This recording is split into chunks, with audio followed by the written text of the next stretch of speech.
solemnly swear I, John Fitzgerald Kennedy, do solemnly swear that you will faithfully execute the office of President of the United States that I will faithfully execute the office of President of the United States and will, to the best of your ability, and will, to the best of my ability, preserve, protect, and defend the Constitution of the United States. preserve, protect, and defend the Constitution of the United States. So help you God. So help me God.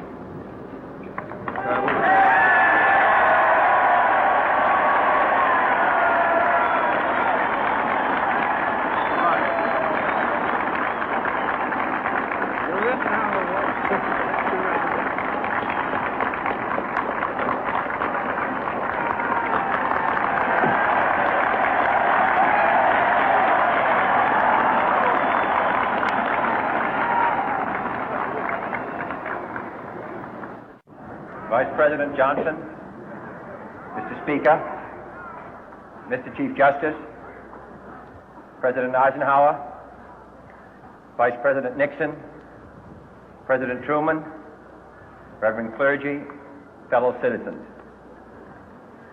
We observe today not a victory of party, but a celebration of freedom, symbolizing an end as well as a beginning, signifying renewal as well as change. For I have sworn before you and Almighty God the same solemn oath our forebears prescribed nearly a century and 3/4 ago.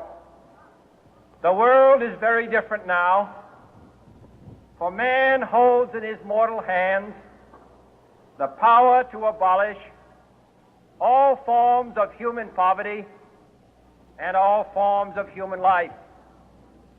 And yet the same revolutionary beliefs for which our forebears fought are still at issue around the globe. The belief that the rights of man come not from the generosity of the state, but from the hand of God. We dare not forget today that we are the heirs of that first revolution. Let the word go forth from this time and place to friend and foe alike that the torch has been passed to a new generation of Americans born in this century, tempered by war, disciplined by a hard and bitter peace, proud of our ancient heritage, and unwilling to witness or permit the slow undoing of those human rights to which this nation has always been committed and to which we are committed today at home and around the world.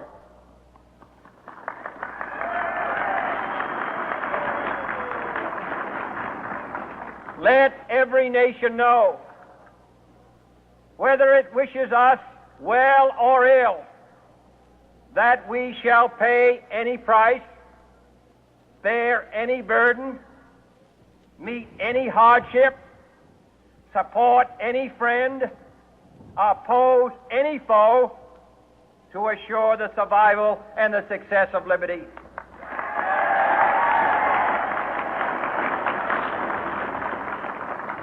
This much we pledge and more.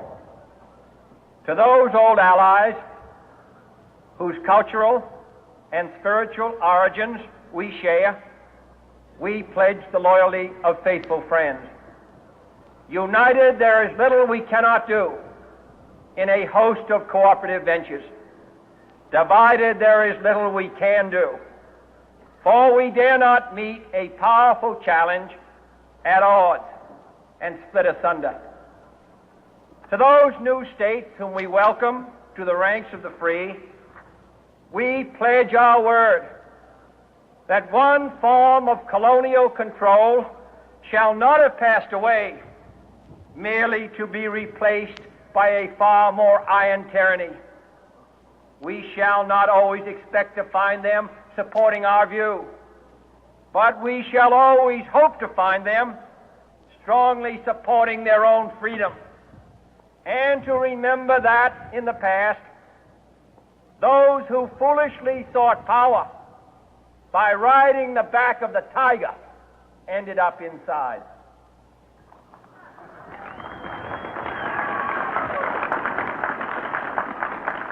To those people in the huts and villages of half the globe struggling to break the bonds of mass misery, we pledge our best efforts to help them help themselves for whatever period is required, not because the communists may be doing it, not because we seek their votes, but because it is right.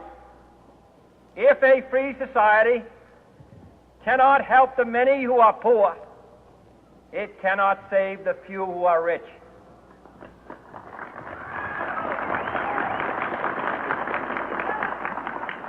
To our sister republics south of our border, we offer a special pledge to convert our good words into good deeds, in a new alliance for progress, to assist free men and free governments in casting off the chains of poverty. But this peaceful revolution of hope cannot become the prey of hostile powers. Let all our neighbors know that we shall join with them to oppose aggression or subversion anywhere in the Americas. And let every other power know that this hemisphere intends to remain the master of its own house.